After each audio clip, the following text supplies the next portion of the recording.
Hi guys, and welcome back to LPJ Models. In this video I'm going to be reviewing the acrylic lacquers from the Scale Modelers supply. These paints have been on my radar for a while, so it'll be nice to see how they perform. These paints have been kindly provided by the UK distributor of SMS paints, all for the purpose of review. So if you do like what you see at the end of the video, you can get these paints from smspaints.co.uk. If you're not in the UK, you can head over to scalemodeler.com.au to find your nearest distributor.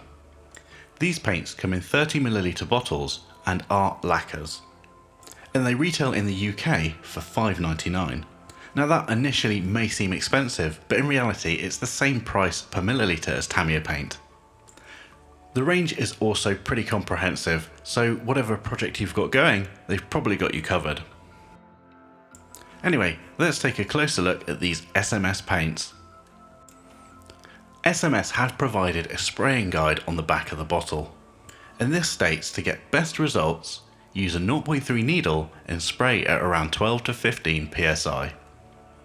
It also advises you to use light coats, but you should be doing that anyway, so. For those of you familiar with my channel, you'll know that I use a 0.2 or a 0.15 Harder & Steenbeck Infinity to spray my colours. So for continuity with how I work, that's what I'm going to be using. And remember, these are lacquer paints, so they're a little bit spicy, so remember to use a spray booth or a mask. For the first test, I'm going to be doing some base coating and simple airbrush work to see how this paint performs. Because my previous paint mule died in a horrible melting accident, this twin-engine Japanese 148 Tamiya plane will be my test subject. Half of this will be primed with Mr. Surfacer 1500 Grey, and the other half left bare plastic. The first colour in my painting test will be Camo Black. These colours will be sprayed straight out of the bottle at between 12 and 15 psi.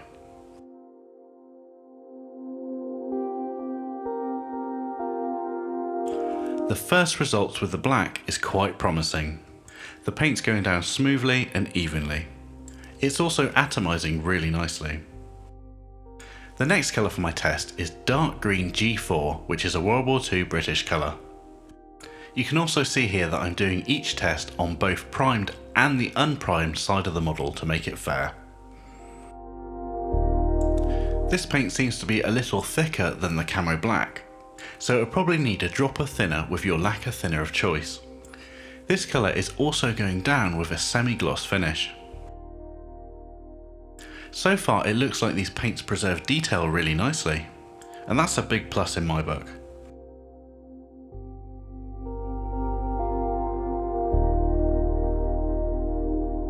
The next colour in my test is CARC Green.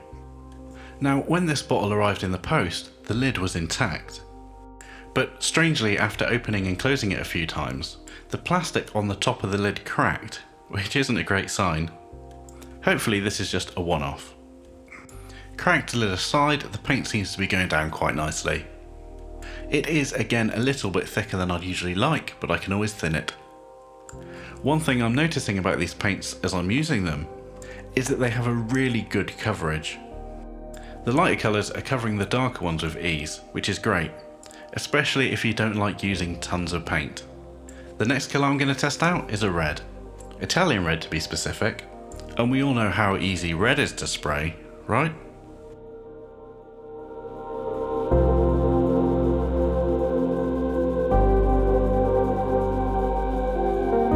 Surprisingly, for a red, the coverage is brilliant. Just take a look at how this red is covering over the CARC green. I'm pretty impressed.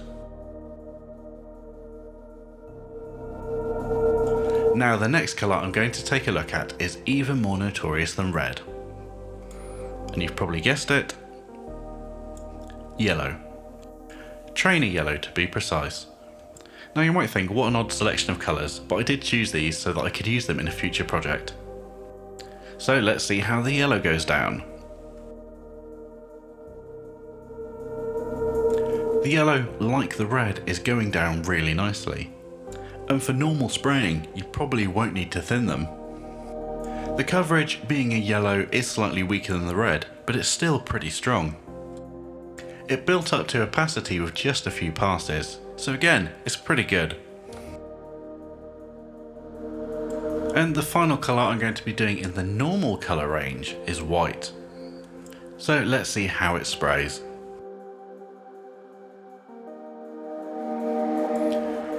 Overall coverage and consistency for the white is really nice. It sprays nicely and doesn't need thinning, and it's also covering up that yellow with no effort. Great success. Now the wildcard I chose with these paints was SMS Brass.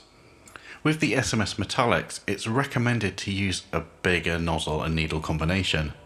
So I dragged out my old Sparmax SP35, which is a 0.35 combo. So let's see how this goes down. With lacquer metallics, with any metallic, it's always best to use ultra light coats and build it up really gently. So that's what I tried to do here.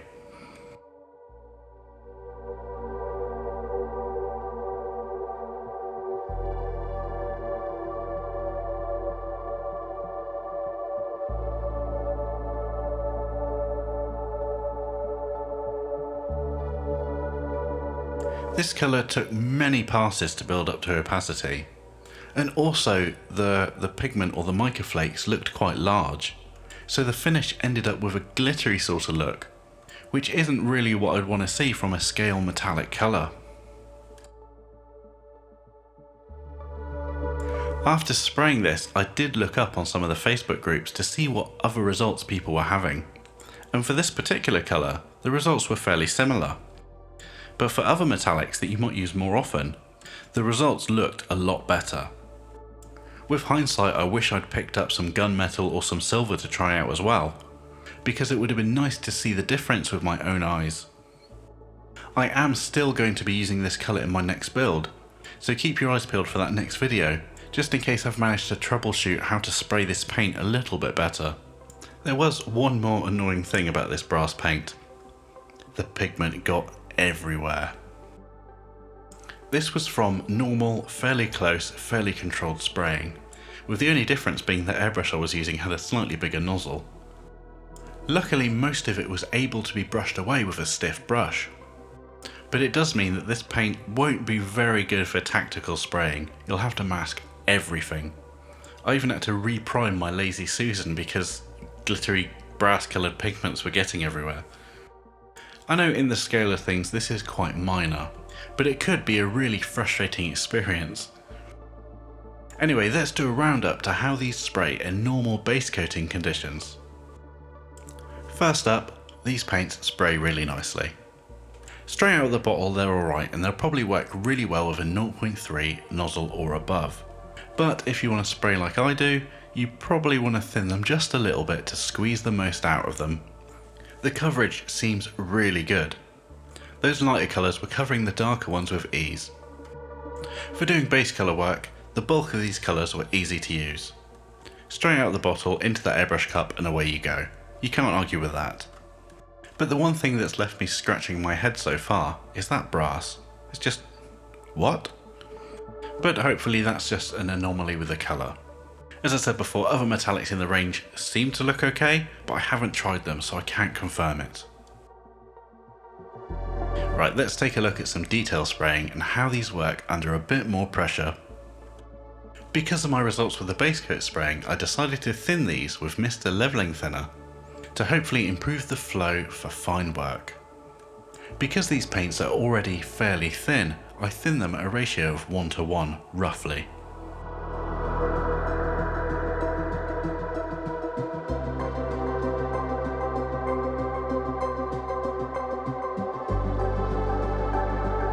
My first test was just a little bit of lining work with the CARC green. My pressure here was set to around 12 psi. I used the lower end of the scale to try and help prevent spidering. When spraying lines with these paints, they atomised really nicely, but they did suffer from being a little sticky. And before anyone jumps in, I did give my airbrush a deep clean, a proper deep clean, before starting this test. Don't let these ham-fisted attempts at spraying fine lines put you off.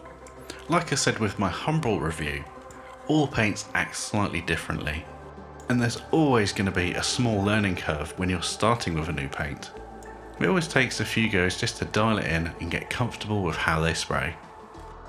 Now let's try some mottles and see how we get on with those. For this I'm using British Dark Green G4, thinned once again 1:1 with Mr. Leveling Thinner. These were relatively easy to achieve. There was some prevalence of that stickiness that I was saying about earlier, but I was able to get some nice, tight, close patterns. There was a minor amount of overspray, but further thinning and dialing in of settings will hopefully help to counteract that. I honestly think that I could have thinned these paints an extra 25% to get the best result out of them. But this does show that fine work is achievable.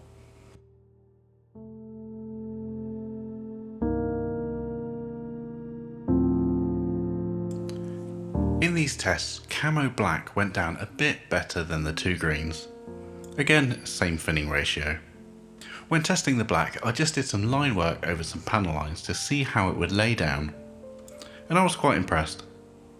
In the real world, I wouldn't be doing this extreme uber post shading, but it gives you an idea of how it's going to lay down. Again, there was a little bit of stickiness, but remember I am using a needle and nozzle size that's a bit smaller than recommended.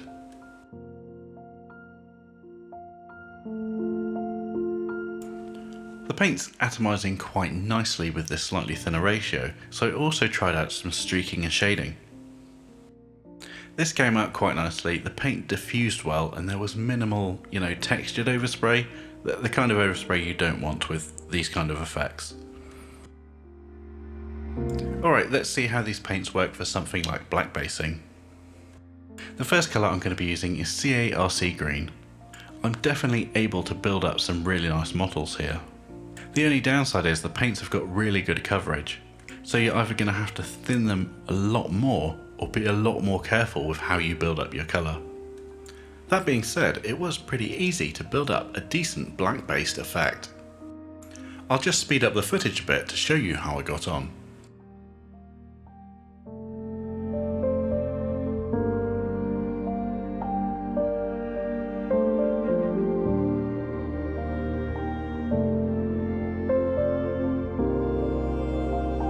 As you'd usually expect, I finished everything with a gentle blend coat just to tone the effect down. And the result was pretty decent, I was quite pleased. I also did a black basing test with SMS Italian Red. Not a colour I'd usually use for black basing, but I wanted to see how it would work. And with the red I wasn't disappointed. We all know reds and yellows don't usually cover well, but in this instance I was very pleased.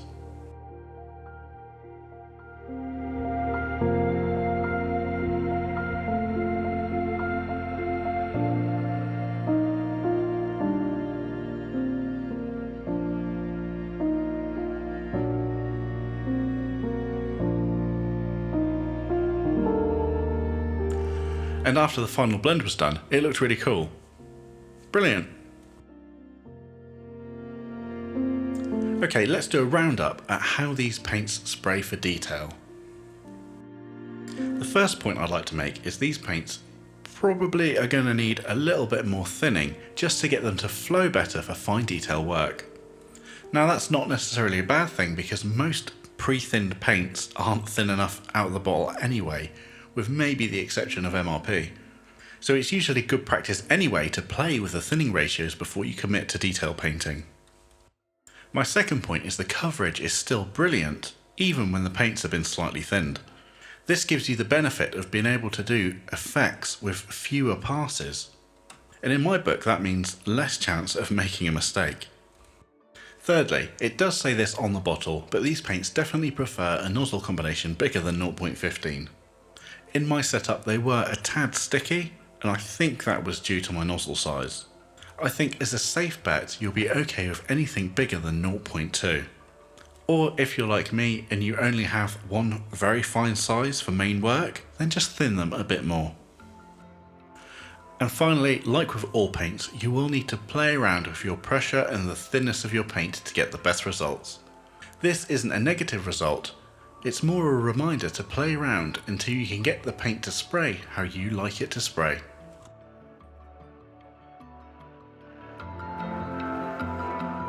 Now it's time for the opacity test. This is where I spray each of the colours over a high contrast background to see how they perform. We'll start with the white. The results here were to be expected. White isn't a terribly strong colour, but it performed pretty well. The same was observed with the yellow. The strong pigmentation in these colours leads to decent coverage. CARC green was next up in the test. Again, as to be expected. Italian red? Not quite as strong as the yellow in this test, but still very good. The British dark green G4, this performed really nicely. And finally, the black. Works well. Overall, the coverage on these paints is really impressive. The paints are highly pigmented, so you can tell no corners have been cut here, which is really good to see. Cheaper paints often contain fillers, and these fillers make paint go further without having to use more pigment.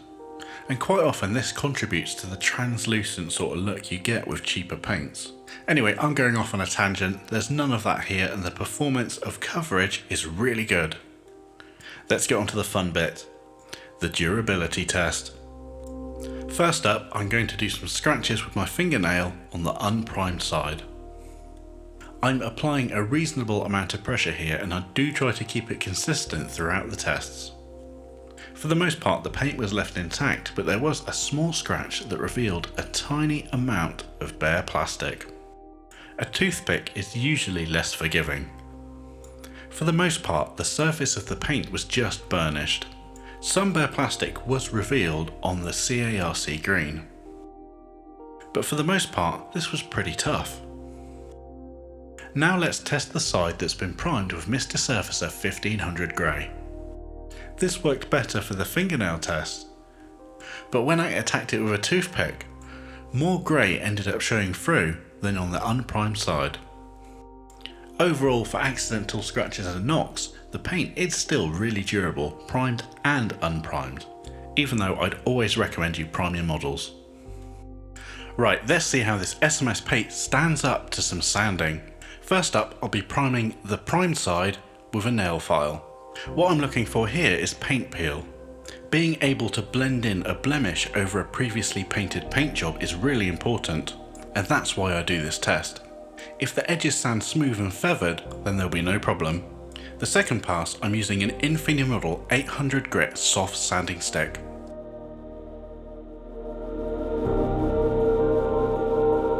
On this primed side, both results are really good.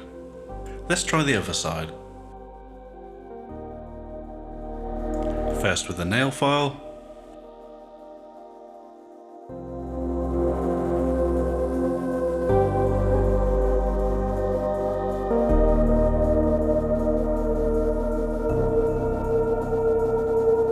And then with the soft Infini stick.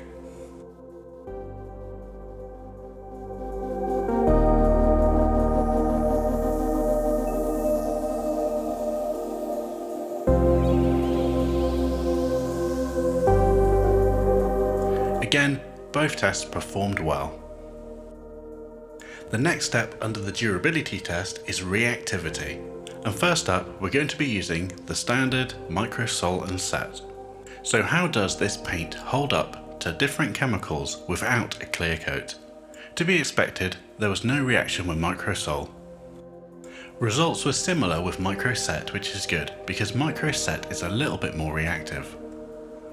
I have had Micro Set damage some Tamiya paint finishes in the past.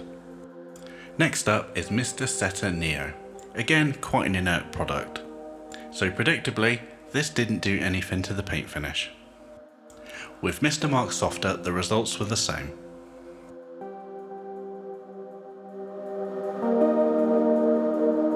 Next up was VMS Decal Set and Fix.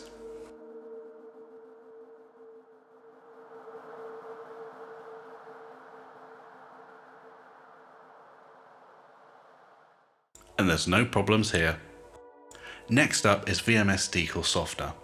This is probably the hottest decal solution I've got.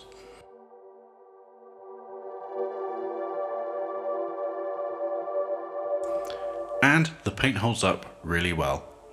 Next up, I'm brushing on a thin layer of VMS fast setting styrene cement. This is to see how the paint holds up to some accidental glue. And apart from leaving a shiny streak, the paint wasn't damaged. But if you do apply glue and scrub it, it will remove the paint. Next up, I'm going to scrub in some VMS Universal Weathering Carrier Light to see if that affects the paint. No reaction, that's what you want to see. Next up was some 99% isopropyl alcohol. As to be expected, this degraded the paint fairly quickly after application.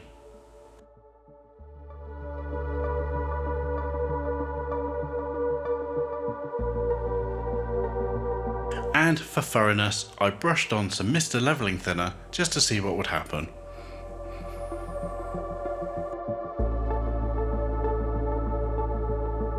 Well, that was a foregone conclusion. And for a final little test, I decided to see how this paint would brush. As I expected, it wasn't great. But most people buy paints like this for airbrushing, so it doesn't really matter. The durability tests proved that the paint responded exactly as I thought it would. It's a lacquer, it's going to be tough. But let's round up with some thoughts and observations on these SMS Premium Acrylic Lacquer paints. First up, I found these paints fun to spray. They were easy to use and went down with a nice finish. It also looks like the colours are either matte or gloss depending on the original source colour that the colour was based on, which is a nice addition.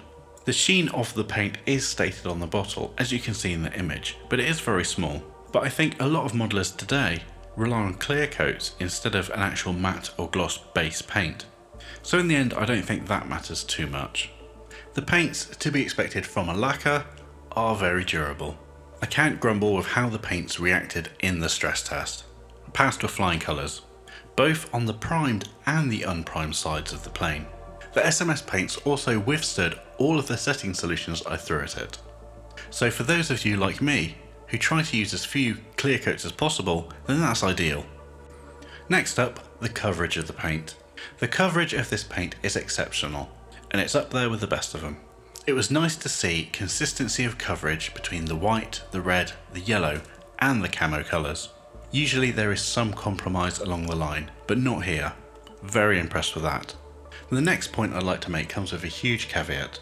The SMS brass that I sprayed wasn't very good at all, but according to other sources this isn't indicative of the whole metallic range.